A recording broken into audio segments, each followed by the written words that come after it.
This video is brought to you in partnership with MusicBed, the best place to find high-quality music for your filmmaking projects. Everything you hear in today's episode was found on MusicBed. Check out the link in the description to view their high-quality library of music for your next project.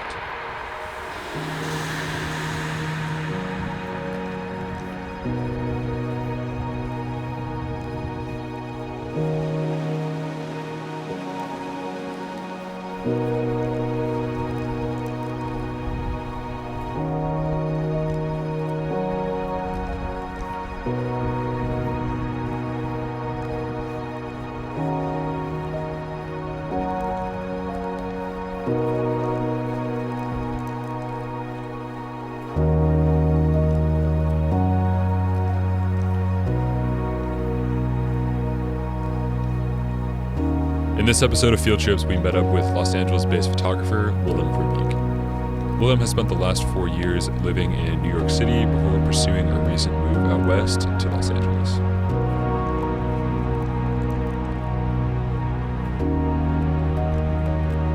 What I love about Willem's style is a beautiful color palette with soft pastel colors, as well as his unique eye for photographing daily life.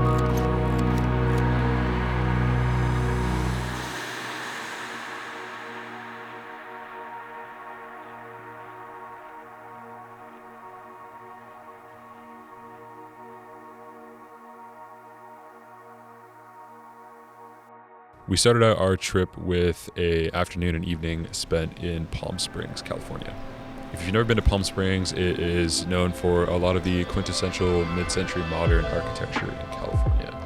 Everything from vintage cars to perfectly lined streets with palm trees and really interesting architecture encompass this city.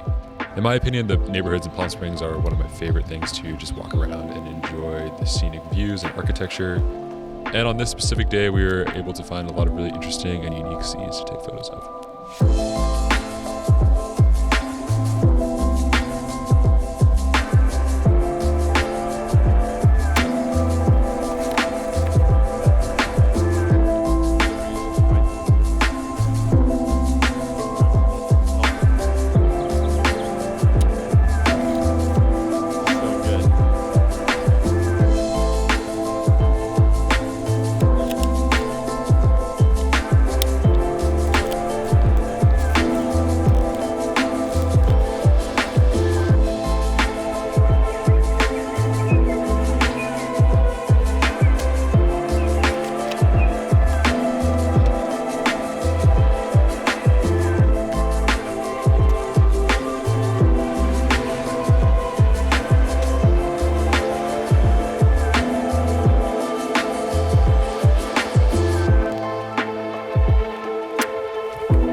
So for those of you who don't know, Palm Springs is very warm this time of year. It's gorgeous outside, but probably 100 degrees on the city. You know, just California things.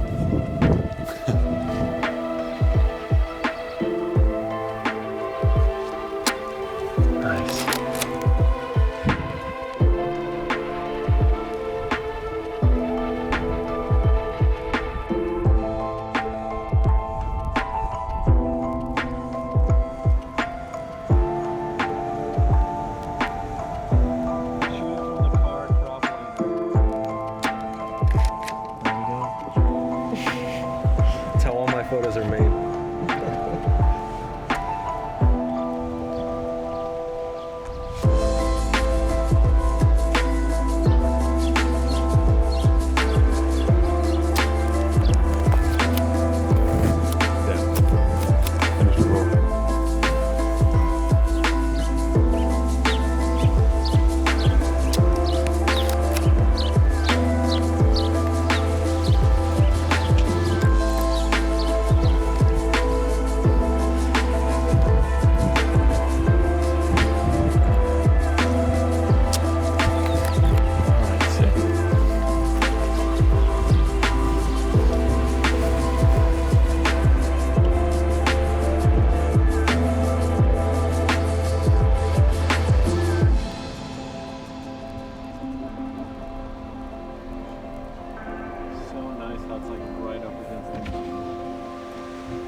No, the way it's just catching the light. Yeah, it's nice. No idea how to expose things.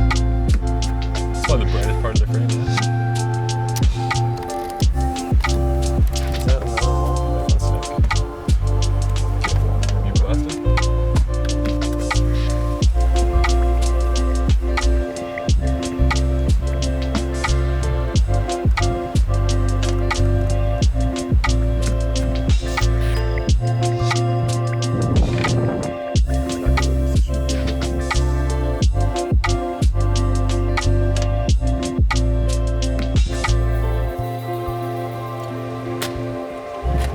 That car is unbelievable.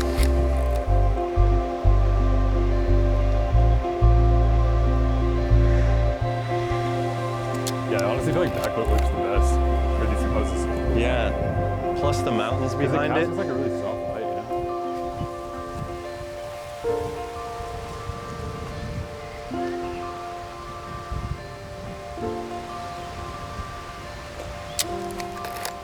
So nice. Here, check this out. My Mamiya's got a little Band-Aid on it now. It literally like fell apart as I was unloading. So I had to tape it up. Hopefully no light leak. Oh, this is the one right here.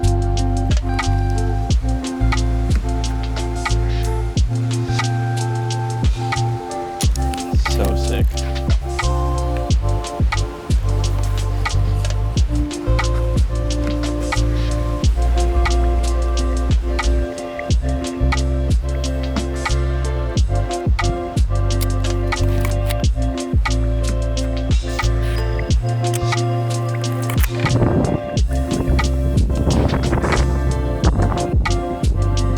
Look at that puppy.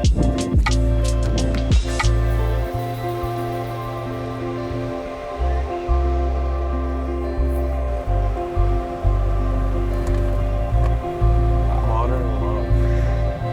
I shoot the back of that thing, huh? The back left.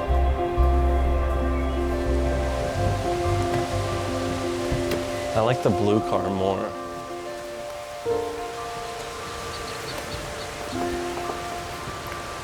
Anywhere you point a camera here is so picturesque. Like, look at that. So nice, dude. Yeah, it's really nice. I love the exhaust on it.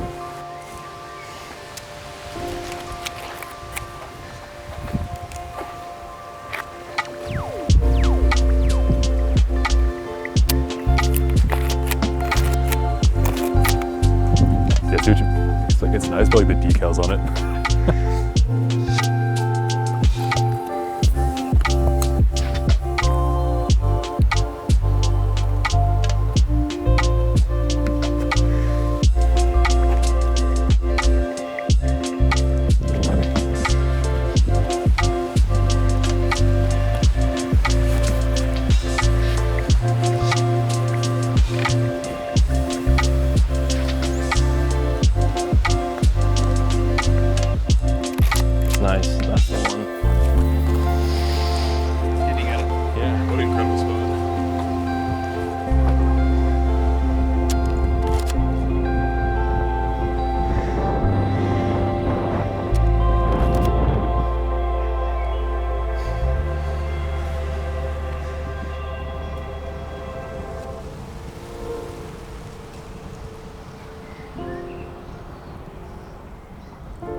On our way out of Palm Springs, heading towards Joshua Tree National Park, we actually stopped at a really beautiful location just off the 10 freeway.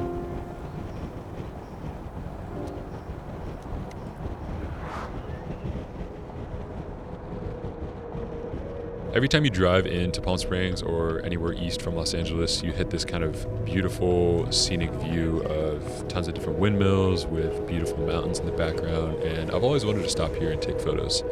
Never really found the time for some reason, but on this specific day, the sunset was gorgeous, so we had to stop and shoot some photos.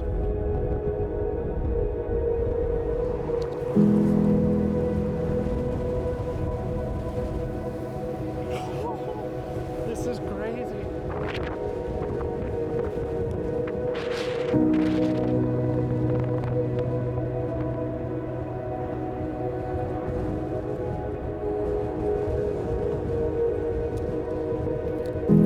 So nice. So nice. Wow.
As I said, I've never actually shot at this location before, but I've always wanted to, and honestly, after shooting here once, I definitely want to come back here and shoot some portraits as well. Once we wrap sunset up, we headed out to Joshua Tree, which is about an hour drive or so from Palm Springs. If you've never been to Joshua Tree National Park, it is an incredible place, almost like an oasis out in the desert. The Joshua trees are very distinct and really beautiful to take photos of. We woke up the next morning very early to make sure that we got out there before the sun actually rose. Sunrises in the desert don't last very long, but for a few minutes, the colors in the sky reflecting off of the rocks make for really interesting photographs.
Crossing my fingers for no ocean water.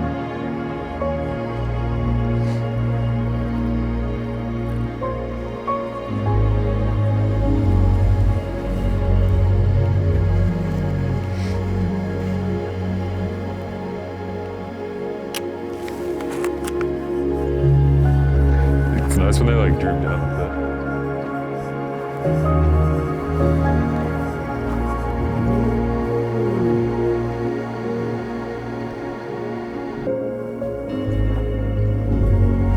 Maybe even this one honestly looks pretty nice.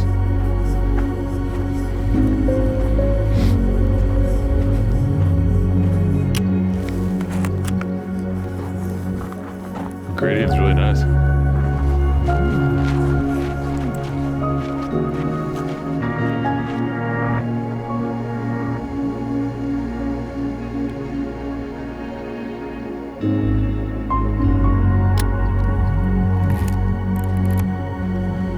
I hope that was steady enough.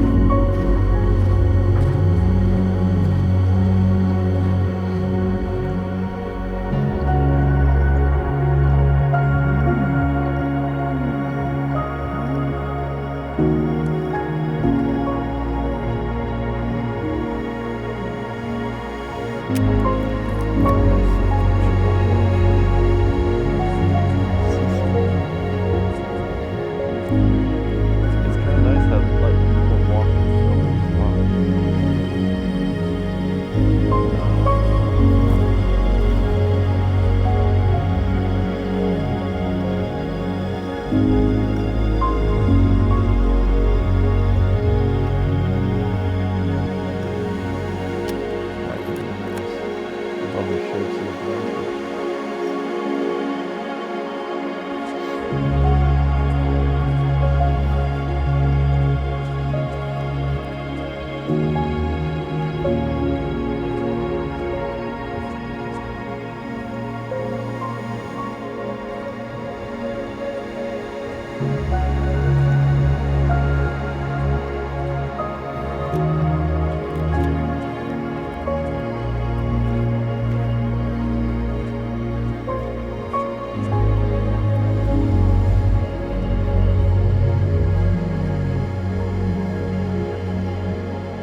More frame.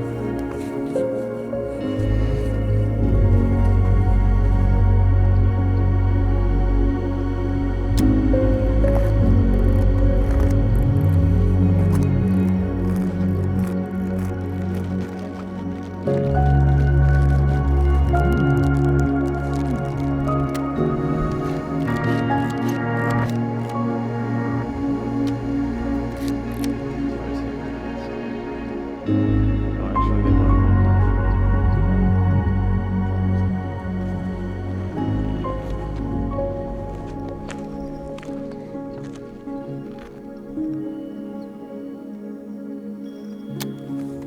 That took some strength.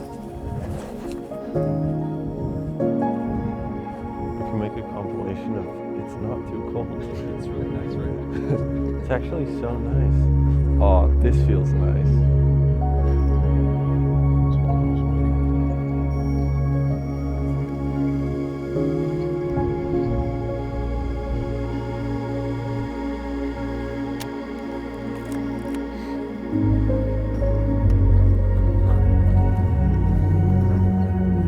I'm gonna have to get down low for this one. This could be the one. Definitely gonna have to straighten my horizon up, folks. On that.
Gorgeous.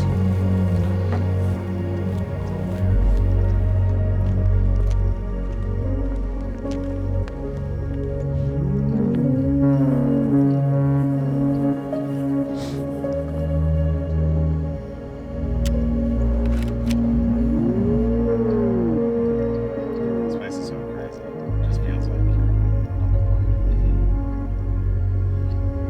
For me personally, Joshua Tree is one of my favorite places in California. The natural beauty is just so stunning, especially out in the middle of the desert. You don't really expect it to be as beautiful as it is.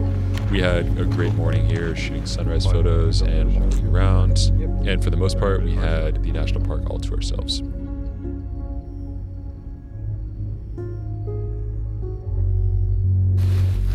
How's it going, man? Thanks for hopping on and doing one of these episodes with us. Absolutely. Thank you for having me. Yeah. Something right off the bat that I definitely want to talk about with you is obviously your recent move to California. I've been here now 3 years, and I love it.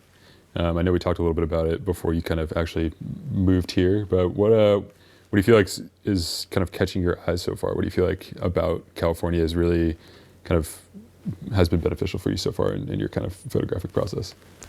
I mean, in terms of what I enjoy shooting, like the landscape out here is just super gorgeous. Like everything, the colors, the textures, the light here is incredible. And I feel like coming from the East Coast is very different, especially the time I moved. I was kind of like pretty uninspired to shoot because it was like that really dark winter period in New York where it just is like gray for months at a time. And like the fact that that doesn't exist here is crazy to me. So it's like I can just shoot all the time. I feel like I have literally double the amount of shooting time per year. Yeah, I feel like that's definitely like a massive reason, honestly, of why a lot of people move to California as artists. You know, myself included.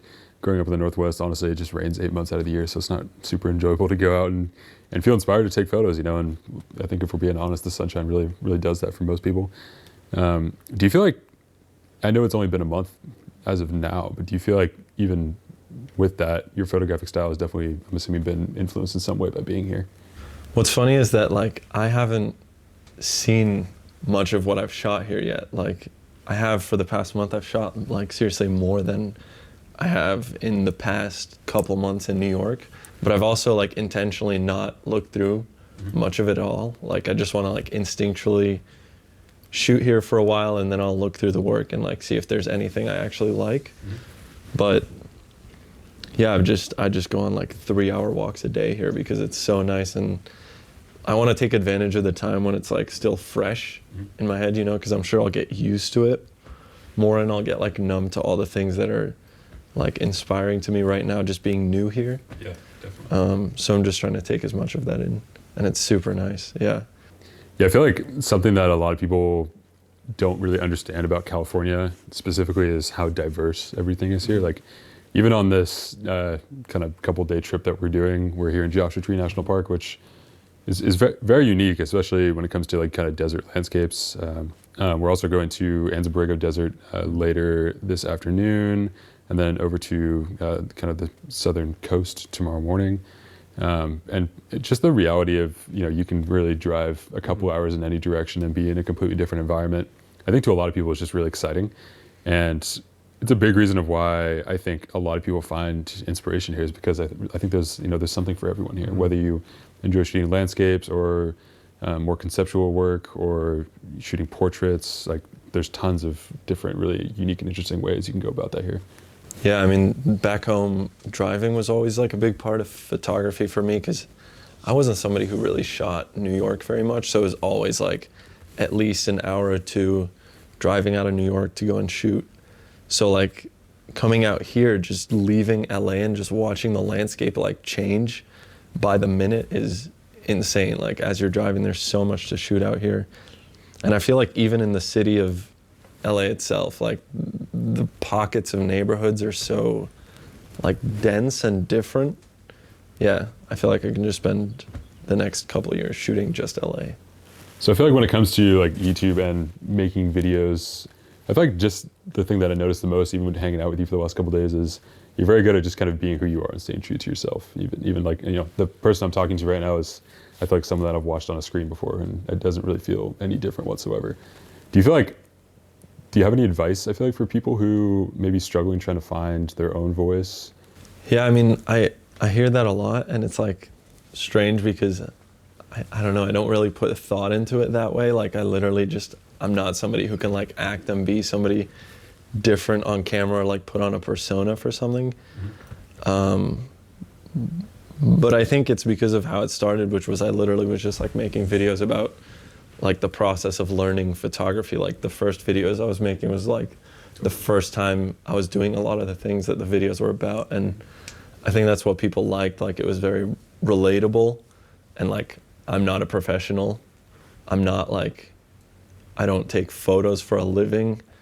I'm just like, I enjoy it. And I think that's like why the videos are like that. Yeah, absolutely. I think that for a lot of people, they find probably a lot of value in knowing that like they're kind of learning alongside you. Yeah, exactly. Yeah, and I think a lot of people make stuff, myself included, I've definitely noticed I do this where I make stuff that's almost too high level for people. Like you really want, I think at the end of the day, if you want people to feel like they can kind of go on this journey with you and like experience things and, you know, at any level, at any different kind of thing that you might make, the reality of it is a lot of people probably feel like they're detached from what they're watching. And I feel like with your stuff, I think a lot of people feel very included and a part of that journey. That's also why like my old videos, as cringy as I find them, like I don't want to delete them because I like that people can just go back like 3 years ago, watch the first videos and they're like awful, you know? I think that's super cool. Yeah. I'm not saying the new ones are great, but I think they're at least a little bit better.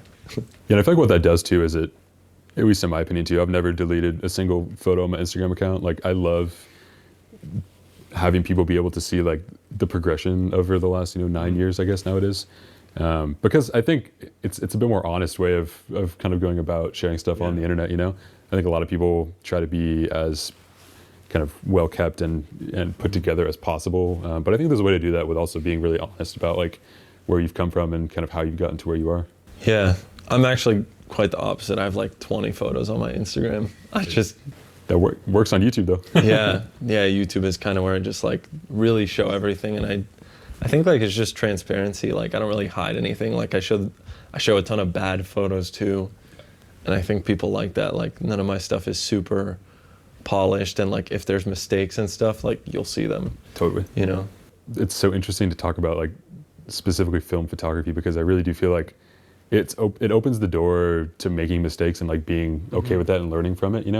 I think with taking photos in other ways, like it doesn't really have that same ring to it. And I think a lot of people probably find that process a little more enjoyable to learn from because, it's like you're making the mistakes with somebody. Like you're able to see it and you're able to be like, oh yeah, well someone else has done this, so it's not the end of the world. Yeah, that's kind of the nature of it. Is like film photography in itself is like imperfect. Totally. It's like chemicals and yeah, all that complex stuff. I would love to know just kind of like, even over the last several years, like how do you really feel like you've been able to like refine and hone your style? There's a lot of stuff I make that I don't share. Yeah, a lot of at least in the past year, like I realized that literally everything I was making was like being shared. So, I kind of took a little bit of a step away from like literally filming everything, and I just started making a lot more stuff for myself as well. And that's why I got a darkroom, because like that's so the opposite of like the social media side of things, where it's like just physical prints that like nobody will see unless you like digitize them. Like I just love having some of that work like in a box in my room and like nobody sees it unless I specifically go out and publish it. Yeah, I would say something that you just said that I feel like is really important and a lot of people need to hear is you don't have to share everything that you make. And I think a lot of people in today's world really do feel like they have to share everything, and they feel like if they don't keep up with what other people are doing, obviously then, it's not going to be, they're not going to be as successful, they're not going to be as, solidified. And I think that's just such the wrong way to think. If you would have asked me this 4 or 5 years ago, I would probably say that that's the right thing to do.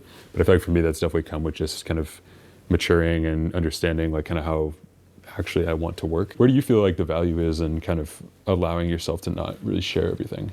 Well, I think the oversharing comes from like, it's like a fault of the actual like platforms like Instagram and YouTube. They like promote like sharing as much as possible is like what's gonna reward you the most, It's like if you don't post on Instagram for a while, like your engagement just totally drops. But yeah, I think there's just a lot of value in like keeping things for yourself, letting it mature, like, and just letting things sit in a way that you can take a step back from it and like look back at it with an unbiased opinion rather than like, oh, I just shot this. This is so cool. I want to share it right now. And I feel like what you're saying too is like it almost gives yourself time to appreciate what you've made versus like instantly getting feedback from thousands, if not hundreds of thousands or millions of people. Like it allows you to like look at what you're making with a very honest perspective, like you're saying. And I think it allows you as well to like really, kind of appreciate and also like refine and hone your style and what you're interested in shooting. Yeah, especially if you're making something and you don't share it, like you have more conversations about that with yourself rather than other people who are like commenting on it and giving their opinion on it. Like I feel like it's more of a true personal process because it's like just your inner thoughts that like reflect on the work and that grow it, rather than people saying like, I like this and I don't like this, and then you end up being influenced by that. Absolutely. I feel like that's such a great way to go about moving to a new place, especially as a photographer and someone who obviously takes tons of pictures. Yeah. Like, I think it's probably making you feel very inspired to be here, honestly, because you're really kind of looking at everything with a clean slate, and you're looking at things the way that you want to look at them, and they're not really influenced by really anything else. Yeah, I mean, that's back to the darkroom thing. It's like I just have 40 or 50 rolls that I've shot just sitting developed, but I haven't actually scanned or printed the photos. And so it's like I vaguely know what I've shot, and I know the idea of what I've shot, but I don't know what any of it looks like yet, and I like the idea of that. Mm-hmm. Like, just, it's even more so like when you switch to film, you don't see your photos for like a couple hours or a couple days. Now it's like I'm not seeing these photos for like a month. It's kind of fun. Yeah, absolutely. So it's 2021 now, and I think all of us are really excited to be able to start working on new and exciting projects. For me, this is definitely one of those things. Really passionate and excited about this new series. But I also want to use this series, and this is kind of a cornerstone of why I started this, is to be able to highlight other people and what they're up to. Do you have anything exciting coming up that you're really excited to kind of get going? Yeah, there's kind of like two main things right now that I'm working on. I think the first one was kind of a result of like all of 2020, the lockdown, spending a ton of time at home and just like looking back at old work. And I'm finally like making a book of all the landscape photos that I've been making, which is pretty exciting. I haven't shared too much about that yet though. And it's like being printed. I wanted to print it and like have all the books ready before I even announced it and stuff. Mm-hmm. I didn't want to do like pre-orders or whatever. It's called On the Sunny Side of the Street. You heard it here first. And then the second thing is I'm working on a bag company, which is like something that I've wanted to do for ages, but I just had no idea how to approach that, like how to manufacture a product. So my girlfriend and I were working on that together, working with a really cool company who's helping us manufacture it. They're not photography bags, they're just like bags that are inspired by the lifestyle of photography. Very cool. Yeah. And that's probably like by the summer, I think that'll be ready. I feel like a lot of people in the photography worlds are afraid to branch out and try new things. For example, it's making a bag, or it's starting a new creative endeavor. And I feel like for me, I'm realizing more and more as I continue to try new things that it's probably the most important thing that you can do as an artist is just to kind of put yourself out there and try new things, and don't be afraid of what happens. I think it's really important to just allow things to happen naturally and really allow yourself to make and try whatever you want. Like I think at the end of the day, if you're doing the things that you've been doing for the last decade or several years, like it's a good time to switch things up. Yeah, I mean, I've made like hundreds of videos about photography, so like making a video about the process of making a bag is exciting to me, because it's like it's still in that same realm of like it's a creative process, but it's like cool to branch out into something that's not super strictly what I've been doing for so long. Yeah, absolutely. I think that will set the stage for other interesting things that you might be able to do down the road in terms of products as well. I feel it's always scary though to like diverge from the like path that you've been on and what people will think of that, but at this point I'm just ready. And that's a really fulfilling like way to feel. I think I've definitely felt that recently as well.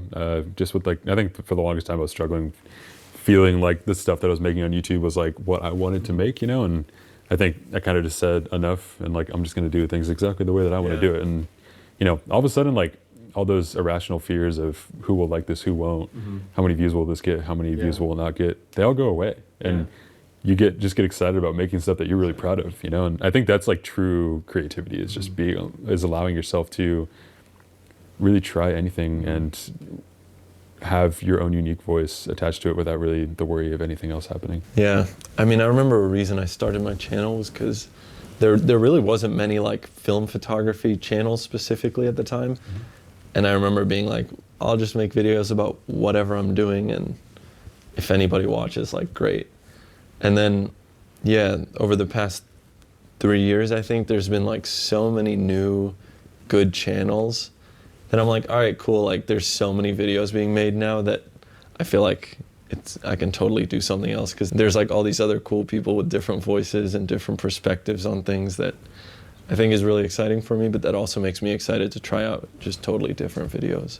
Yeah, there's always like a thought, I think, when it comes to YouTube. It's like someone has done this before, right? Someone has already done this. Even with photography, you know, it's really a lot of things have already been done, right? Yeah. And I think a lot of the true creative people in the coming decades, I think, will be some of the most creative people, because there's so much that's already been done that like people are really going to have to think outside the box to really be creative and allow themselves to try new things. So I feel like something that you and I definitely share in common, and what I really wanted to dive into, I think most importantly, is kind of the idea of being a photographer on YouTube, right?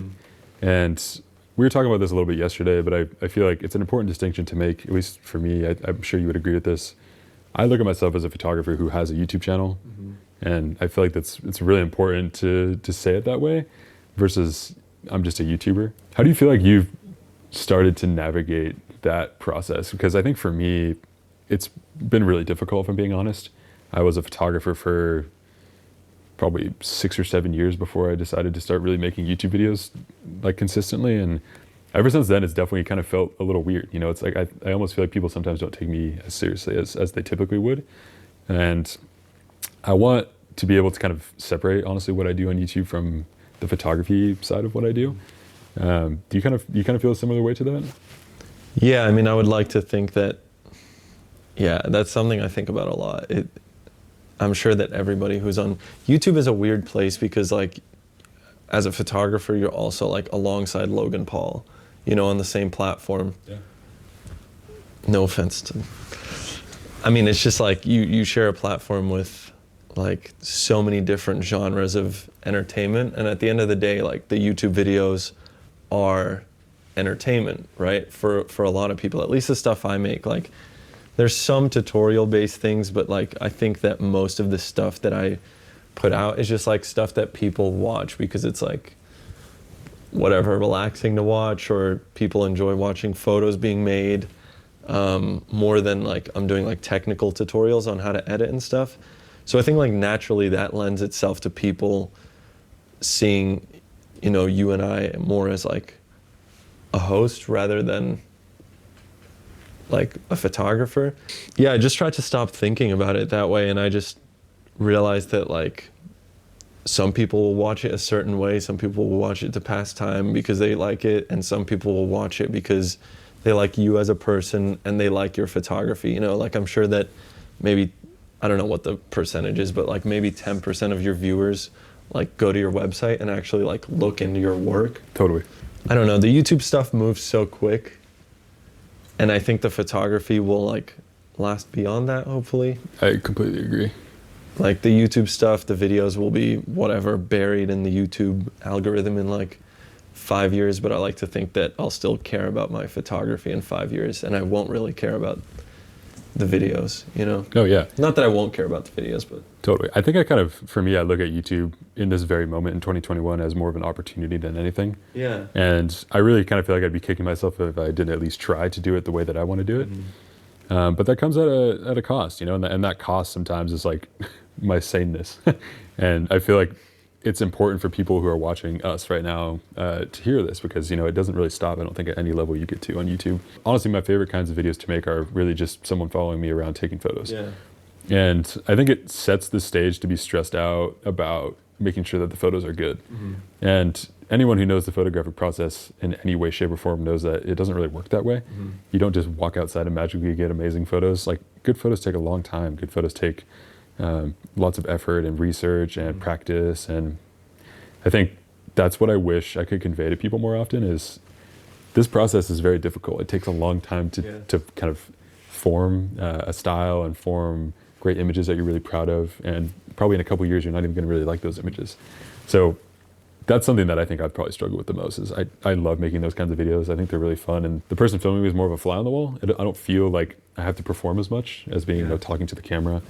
And that's been really fun. But I think it's really hard to feel like you have to perform every single video and make great photos, when the reality, people are just looking at it within a video on YouTube, probably on their phone. You know, it's like, it's tough, for sure.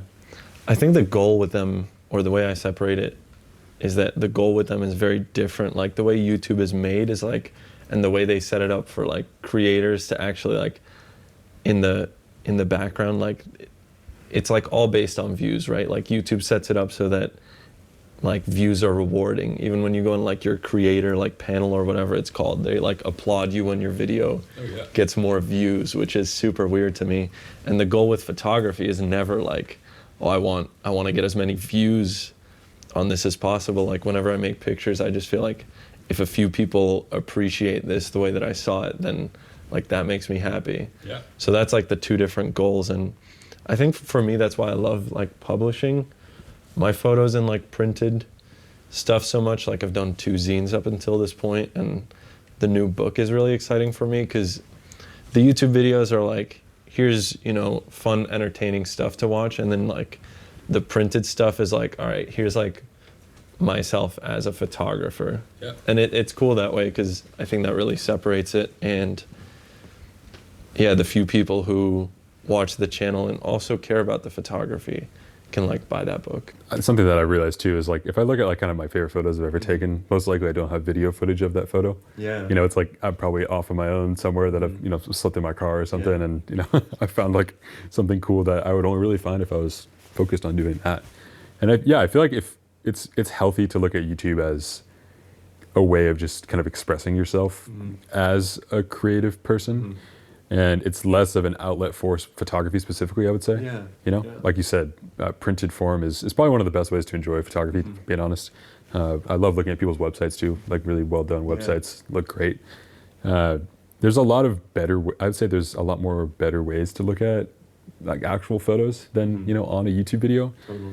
And I think as long as you know that, it makes things a little bit easier to kind of continue to make stuff, I would say. Do you feel like with kind of the YouTube genre, you mentioned a little bit about you're going to make a video of the process of making a bag. Do you feel like you're trying to break out of the mold of being just solely photography focused videos? Or is that something that you still really enjoy and you want to kind of pursue more? That's something I still really enjoy because that's just like what I do. Totally. Yeah, I don't know if I would have much else to share or that I would care about sharing because I don't care about making like personal vlogs or anything like that.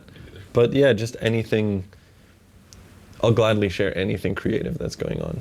Yeah. And I think like, you know, if people care about seeing the process of making photos, then I'm sure some people will be interested in like just any creative process, you know? Yeah, absolutely.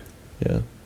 Yeah, no, that I love this idea of like photography on YouTube. I feel like it's just like so many people struggle with this, you know? So many people like, you know, whether it's you're super successful, maybe you're just starting, everyone struggles with the idea of like, am I a photographer, am I a YouTuber? And I feel like it just doesn't really lend, you know, like people don't really feel like they can be as creative. They're like pigeonholed into 1 or 2 ways of you know, having a career essentially. And I feel like if more people were just celebrated on like what they're making rather than, you know, this should be on here, this should be on here, like this kind of like medium should be, you know, just videos or just photos. And like, I feel like if more people just celebrated the idea of like, this person's a creative person and they're just, you know, interested in making cool things, like it's less, there's less pressure attached to it, you know? Frankly, people who make really high quality YouTube videos, but not very often, aren't necessarily rewarded as much as people who make consistent, like as many videos as possible, you know? Yeah, I always think about like the fact that my most viewed video is a iPhone vlog of shooting disposable cameras with my girlfriend. And it's like the lowest quality video I've ever made. And it's like, I didn't really put too much thought into that, but that's YouTube's idea of the best one. That's where I feel like it's fun to like break the mold a little bit, even on YouTube. Like that's even why I'm doing this whole series to begin with, was like, I never really saw anything like this that I like was excited to watch for a long period of time. I always feel like I click out of a video within like 5 or 10 minutes. And I want to make videos that people watch for, you know, like the length of a TV show. I want it to feel high quality and really immersive. And I think it's that kind of mindset of just kind of feeling that you can break the mold a little bit and try something new. I think the more that that's celebrated, both on YouTube and with photography, and really just kind of, I think, creativity as a whole, I think things will get a lot more exciting. And I think if people hold each other to a little lower of a standard and allow them to make mistakes and allow them to try new things, I think that's going to be a great thing for the creative community as a whole. Yeah, well, I watch these episodes on my TV, and I feel like that says a lot. You know, that's like the difference is like when you watch on a TV, you're like ready to commit to something. Yeah, totally. Love that. Later in the afternoon, we decided to head to Anza Borrego State Park, which is a decent drive from Joshua Tree, but it is one of my favorite places in California. Anza Borrego is a beautiful desert located near the border of Mexico in California. And what I love about this area is the color palette, especially this time of year towards the afternoon and late into the evening. The mountains start getting this really rich blue color. A lot of the vegetation and plants are starting to bloom, and it makes for some really beautiful colors to work with. It does take a while to get good light in the desert with the harsh light being there for most of the day, but towards the early afternoon and into the evening, the colors are just phenomenal. Luckily for us, this time of year, all the vegetation and plants were pretty much in full bloom, so that made for some really interesting and unique photos.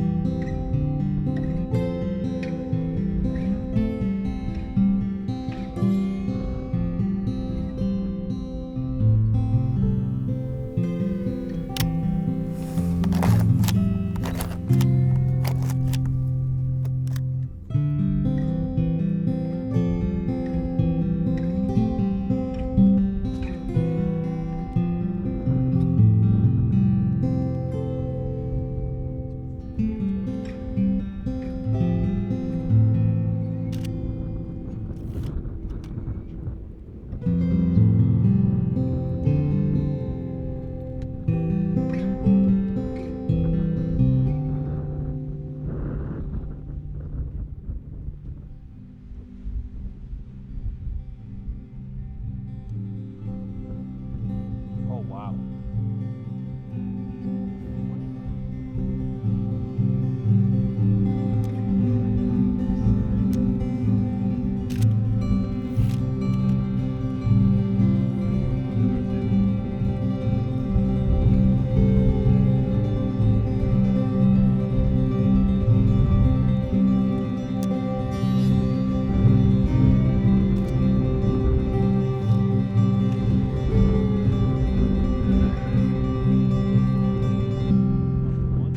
Maybe that's the one.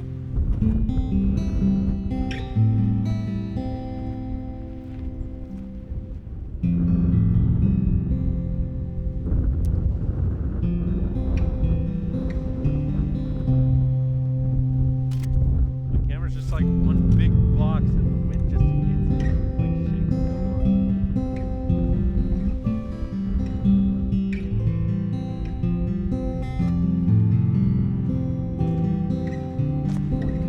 Really?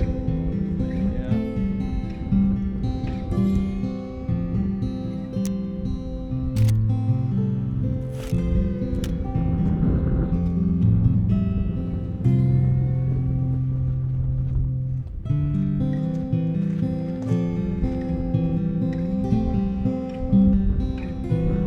Yep, good.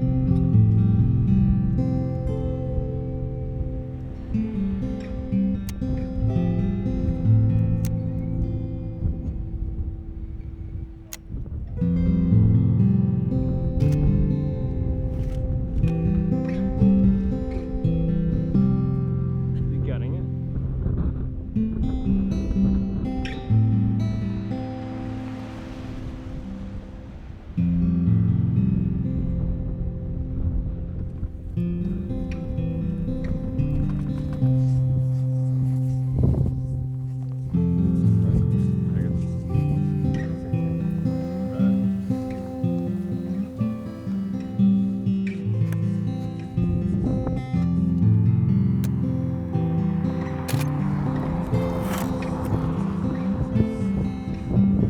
I like them.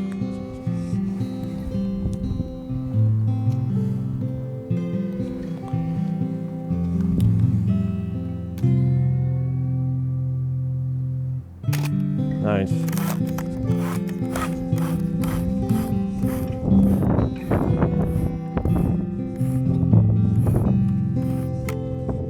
All right, so we are rolling up to Anza Borrego State Park, one of my favorite places to come in California, especially Especially as you can see, the mountains are gorgeous right now. We have some beautiful sunset light.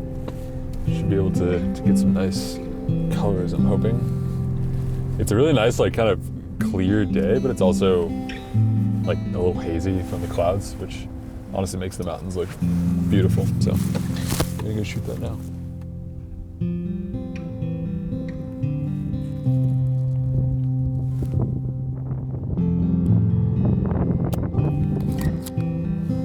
Gorgeous. Gorgeous. Does this kind of look like a painting? Yeah, it's really pretty.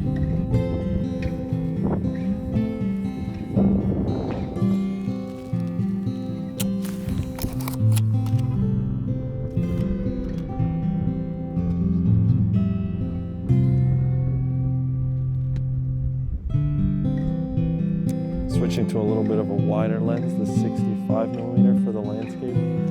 Before I had a 110 on, so it's actually a pretty big difference.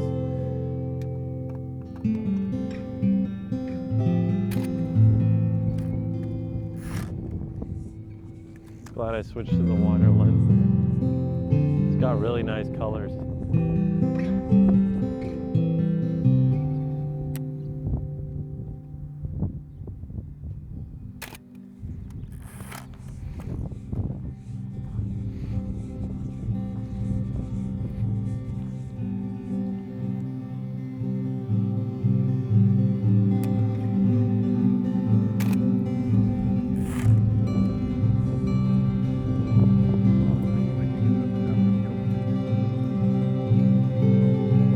So nice. Yeah, the light is really good. Yeah, should we go to another spot? Do you want to walk out? Shooting with the Mamiya 7 right now with the 150mm lens. Kind of a favorite combo of mine as of late, I would say. Love the depth that you're able to pull. And I love how it kind of compresses the background, makes things look a little bit closer than they appear, especially when you're shooting mountain landscapes like this. Makes a lot of sense.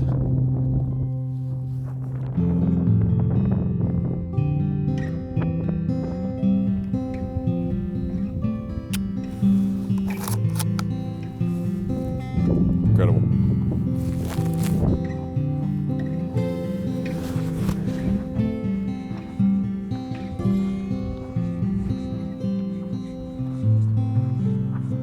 Oh wow, all birds.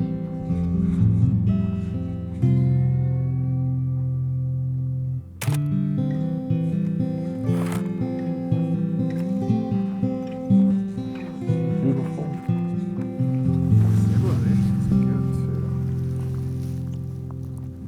I feel like when you're shooting landscape photography, I think a lot of it is the right time of year, the right time of day, and like understanding the location and how to work angles, because I think landscapes have good angles too, you know? So I think it's kind of important to work the scene, you know, and see like what looks best for you. This is my like 5th time here, and I've never really had it with this condition, so I'm excited to mess around and see what we can get. This yellow tree is so cool. So I'm shooting the Portrait 400 on the 65mm lens, shooting at f11, 1/250th of a second. I want to make sure that I get some background detail and some of those mountains in focus. Let's see what we can get. I also want to try ghosting.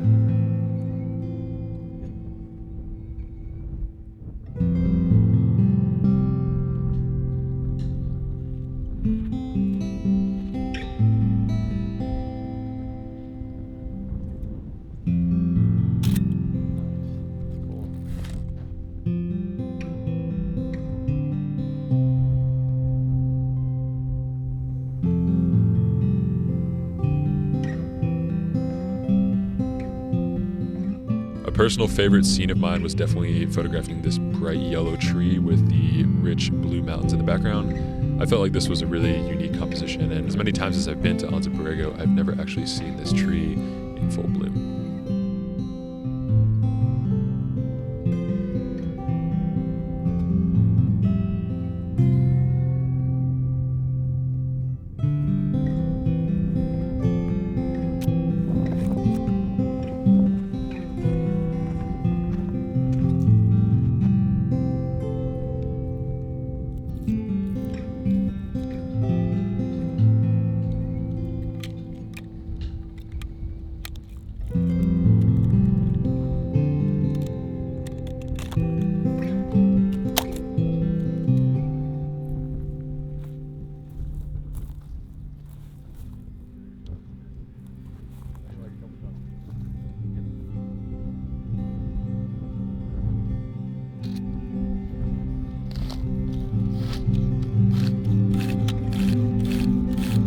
55 is a macro, right? Everything's a macro. As the sun does set, the colors become a lot more rich and vibrant in the Anza Borrego Desert, really allowing for great photos. The last time I was here, it was actually extremely cloudy, and there's a pretty massive difference between when it's sunny and when it's cloudy in the desert. When it is sunny, you just get all of the beautiful light reflecting off of the entire desert landscape, and it's gorgeous.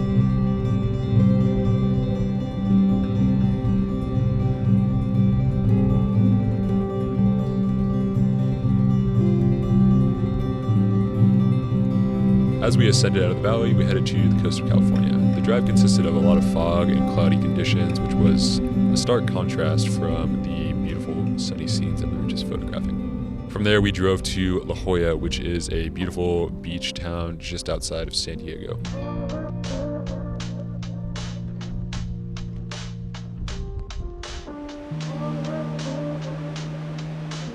I've been to La Jolla a handful of times, and I think this was kind of a perfect place to wrap up this episode.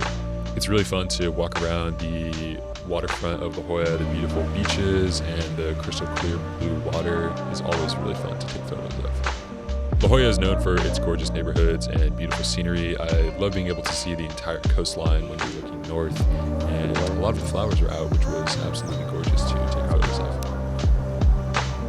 I want to pre-focus on you.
is the last one right here.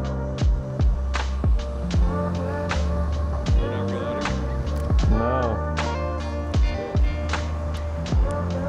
The last lick of the trip.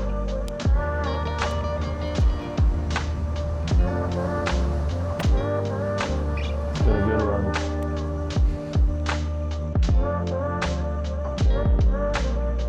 All in all, I had a blast filming this episode with Willem. If you guys want to check out Willem's work, I will leave it down below in the description.